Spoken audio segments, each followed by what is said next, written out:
Jatinga Assam India में एक छोटा सा गांव है। नॉर्थ कछार हिल्स इस दूर दराज जगह को घेरे हुए हैं। चारों तरफ खूब हरियाली है, घनी और जंगली। यहाँ की हवा में अनकहे राजों का भारीपन महसूस होता है। बहुत समय तक जतिंगा के बारे में बाहर के कम ही लोग जानते थे। गांव अपने आप में सीधा सादा है, छोटे छोटे घरों वाला। खासी और दिमासा जनजातियों के लिए जिंदगी धीरे धीरे चलती है। यहाँ के लैंडस्केप में बांस के झुरमुट और जंगल ही ज्यादा दिखते हैं।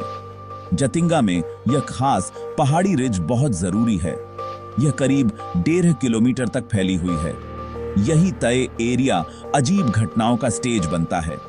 पंछी यहीं खींचे चले आते हैं, इस खास खतरे वाली जगह पर।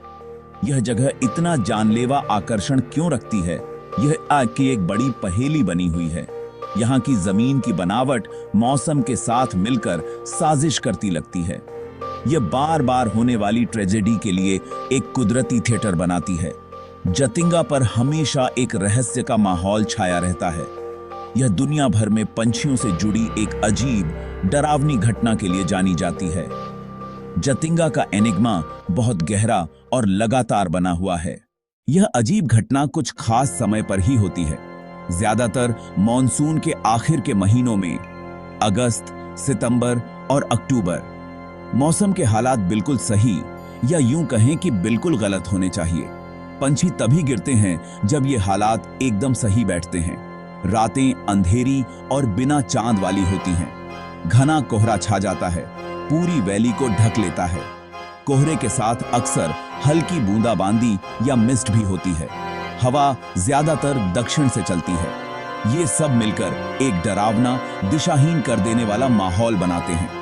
विजिबिलिटी लगभग 0 हो जाती है।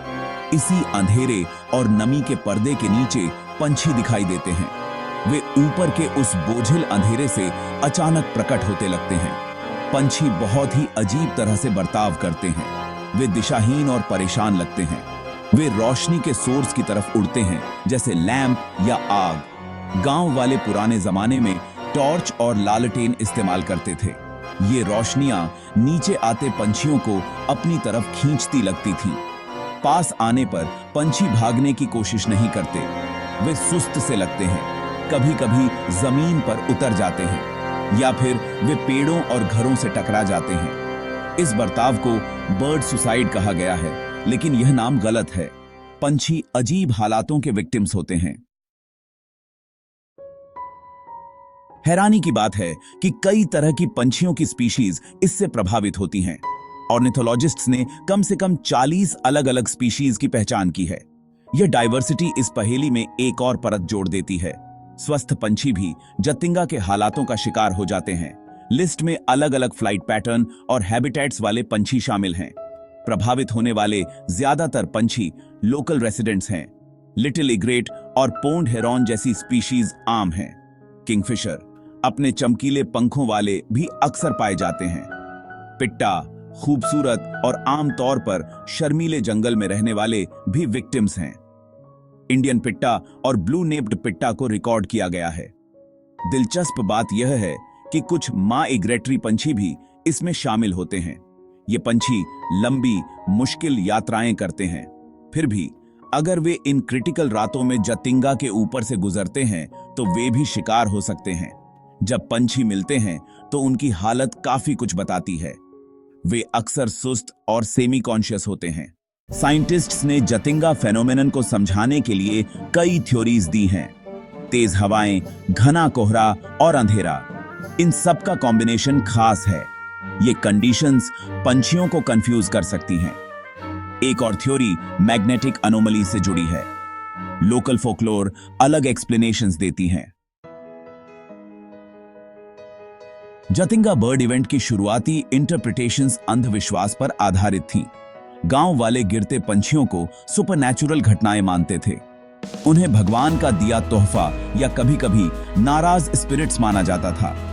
इस परसेप्शन का मतलब था कि पंछियों की तकलीफ के बारे में ज्यादा समझ नहीं थी। उन्हें पकड़ने के काम पर कोई सवाल नहीं उठाया जाता था। यह जतिंगा की जिंदगी का एक हिस्सा था बस। Gap 2S। धीरे धीरे साइंटिफिक इन्वेस्टिगेशन से इस फेनोमेनन पर रोशनी पड़ने लगी। सलीम अली जैसे ऑर्निथोलॉजिस्ट्स ने जतिंगा को दुनिया के सामने लाया।